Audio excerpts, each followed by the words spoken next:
Et voilà, vous avez cliqué. Curieux comme vous êtes, non, n'est-ce pas? Alors vous voulez connaître la vérité? C'est que j'étais persuadé que ça allait marcher et que vous alliez cliquer sur la vidéo. En fait, derrière mon titre dissuasif, j'attendais exactement l'action contraire. Et c'est de la manipulation pure et dure. Cet effet, il a un nom bien précis. Ça s'appelle la réactance psychologique. Je vais vous expliquer dans cette vidéo comment vous allez pouvoir améliorer vos taux de clics et d'ouverture d'email en employant cette technique d'influence qui est la réactance psychologique.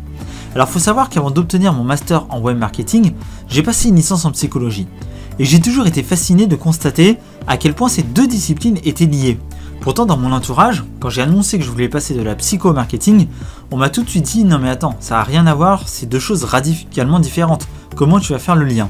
Et bien moi j'étais persuadé que c'était différent. Quand on n'a pas encore de connaissances vraiment en marketing ou en psychologie, on ne voit pas forcément le lien entre les deux. Mais quand j'ai passé mon entretien de sélection pour le master il y a quelques années de ça, le recruteur il a immédiatement été séduit par mon profil et j'ai été retenu parmi les 30 heureux élus sur 250 candidats parce qu'il connaissait justement l'importance de la psychologie pour aider à vendre et à obtenir les comportements qu'on voulait de ses clients. La réactance psychologique, c'est une théorie qui a été découverte par Brehm en 1966. C'est une réaction tout à fait naturelle et instinctive. Son principe est relativement simple. En fait, quand on vous enlève une liberté à laquelle vous avez le droit et de manière injustifiée, vous allez automatiquement réagir en contre et avoir le comportement inverse à l'interdiction. D'autres études ont établi plusieurs conditions pour que ça fonctionne bien. Vous devez sentir que vous allez perdre une liberté prochainement et cette interdiction doit être illégitime et injustifiée, comme ça a été le cas ici.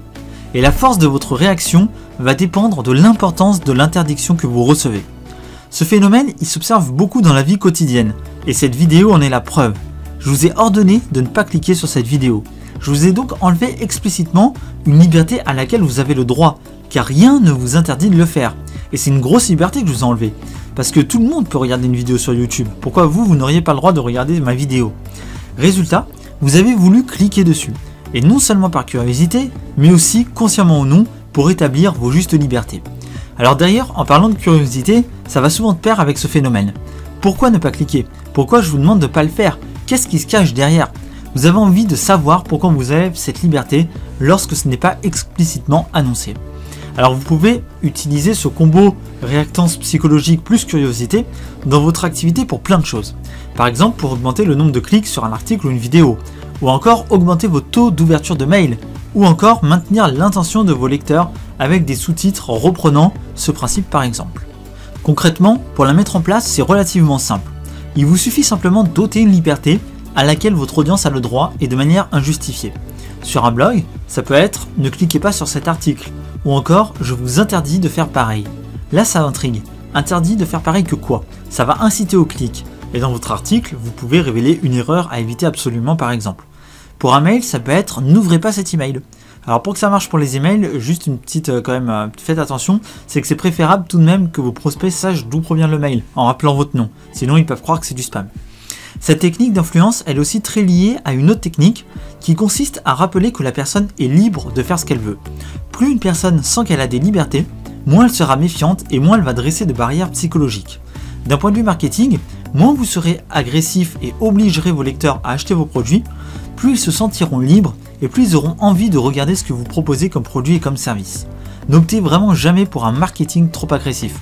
Apportez plutôt de la valeur, aidez votre audience, faites discrètement la promotion de vos produits de manière méthodique, efficace et ponctuelle, mais vraiment ne soyez jamais trop agressif. Ça c'est vraiment la clé de la réussite.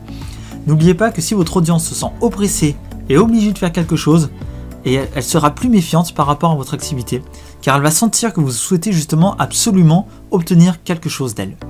Il suffit de prendre vos propres habitudes d'achat. Ne remarquez-vous pas que généralement vous achetez des produits et des services où vous ne vous sentez absolument pas obligé de passer à l'achat, où il y a au final un marketing et une pression assez légère, où vous ne recevez pas tous les jours constamment la promotion du dernier produit de machin truc? Je vous laisse méditer là-dessus. En tout cas, j'espère que ces techniques d'influence vont vous aider dans votre activité. Et surtout, n'hésitez pas à mettre un pouce bleu et à partager cette vidéo si vous pensez qu'elle peut aider votre entourage ou simplement pour soutenir cette chaîne. Et si vous désirez passer aux choses sérieuses avec votre activité sur le web en 2019, je vous invite simplement à télécharger les 49 minutes de formation vidéo gratuite Réussir sur le web en 2019 donc, que j'ai préparé pour vous. et vous allez apprendre en fait tout ce qu'il faut savoir pour partir sur des bonnes bases et éviter des erreurs qui peuvent coûter du temps et de l'argent. Merci d'avoir suivi cette vidéo et je vous dis à très bientôt.